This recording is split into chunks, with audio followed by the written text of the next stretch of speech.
Hai, masihkah Anda bertanya? Saya harap masih. Well, ini adalah pertanyaan klasik. Pada umumnya ditanyakan oleh para skeptik, tidak sedikit juga oleh ateis, dan bahkan orang-orang Kristen. Tuhan adalah kasih. God is love. Ini adalah suatu kebenaran dan tidak dapat disangkal, seperti dikatakan dalam 1 Yohanes 4 ayat 8 dan seluruh perikopnya. Allah adalah kasih dan dia tidak dapat melakukan hal apapun yang di luar kasih. Lalu bagaimana dengan mengirim orang ke neraka? Bukankah Allah jadi kontra dengan dirinya sendiri? Saya justru khawatir bahwa Anda hanya menyoroti kasih Allah dari lubang kecil sedotan. Untuk mengetahui dengan jelas, mari kita flashback sangat jauh. Kejadian 2 ayat 16-17. Allah berkata bahwa semua buah boleh dimakan kecuali yang dari pohon pengetahuan baik dan jahat. Ayat ini adalah bukti kehendak bebas itu nyata. Dan pada akhirnya kita sama-sama tahu bahwa manusia lebih memilih dengan kehendak bebasnya untuk menuruti godaan iblis dalam Kejadian 3. Dan hasilnya adalah mati, seperti yang sudah Tuhan Allah katakan sebelumnya. Yang kita mengerti di sini adalah bahwa Tuhan memberikan kehendak bebas. Kenapa harus ada kehendak bebas? Itu topik lain, akan kita bahas pada kesempatan lain. Kemudian manusia bebas untuk memilih apakah taat atau tidak, apakah hidup atau mati. Dan manusia memilih kematian. Jadi adalah sangat keliru kalau kita mengatakan Tuhan mengirim atau menjebloskan atau memasukkan orang ke neraka. Karena hal itu adalah kemauan manusia sendiri dengan kemampuannya untuk bebas memilih. Oke, sebagai penggambaran, jika Anda memutuskan untuk terbang ke Jakarta, lalu membeli tiket pesawat, dan kemudian terbang ke Jakarta dengan pesawat itu, kemudian, apakah teman Anda bisa datang ke bandara dan mempertanyakan atau bahkan mempersalahkan pilot pesawat itu karena telah membawa Anda ke Jakarta?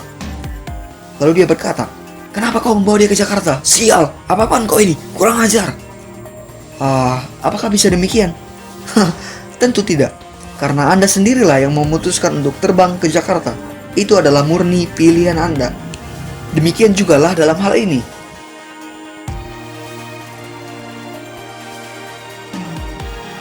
Mati yang dimaksud bukanlah mati secara fisik, melainkan mati rohani dan kekal, terpisah selamanya dari Tuhan Allah, sebab upah dosa adalah maut.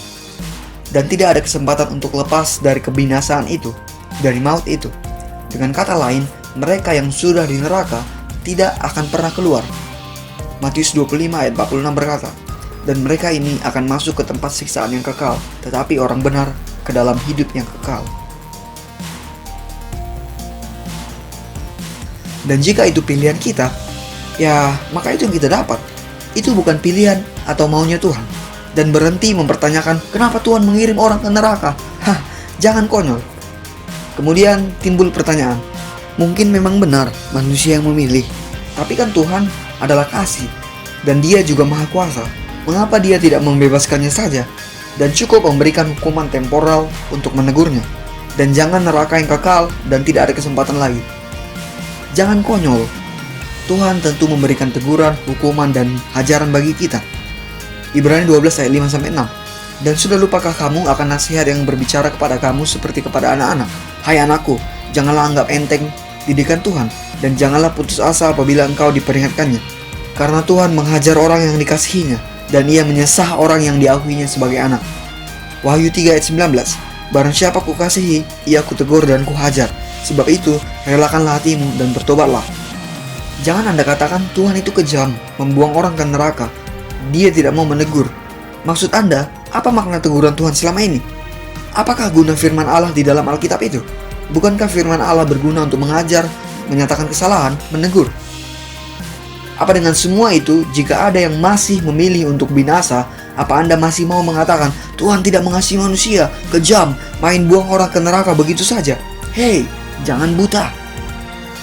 Bayangkan seseorang telah membunuh orang tua, anak, kakak, dan adik Anda, dan banyak orang lain juga ia bunuh.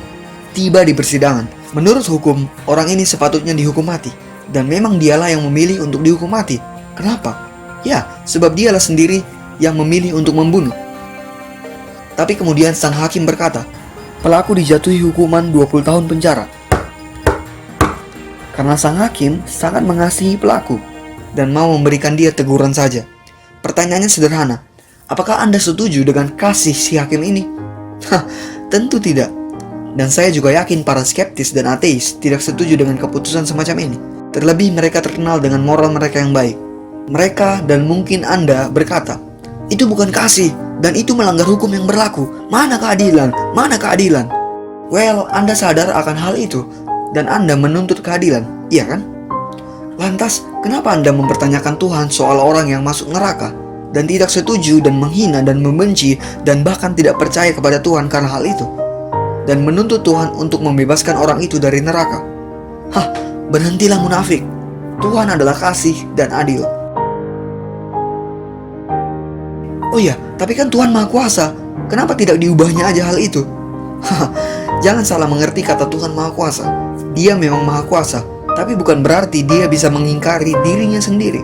Tuhan tidak bisa melakukan hal yang di luar naturnya. Dan jika dia mengubah atau membatalkan neraka dan orang berdosa, maka dia mengubah atau meniadakan konsekuensi dari kehendak bebas. Dan jika demikian, maka Tuhan mengingkari dirinya sendiri. Dan jika demikian, maka dia bukan Tuhan, sebab Tuhan tidak berubah. Tahukah Anda, yang perlu kita renungkan bukanlah mengapa Tuhan mengirim orang ke neraka. Ayolah, tidak ada yang aneh di situ, sebab manusia sendiri yang memilihnya, bukan Tuhan. Justru yang perlu kita renungkan adalah mengapa kita yang sudah selayaknya masuk neraka kekal atas pilihan kita sendiri malah bisa menerima hidup dan persekutuan yang kekal dengan Tuhan.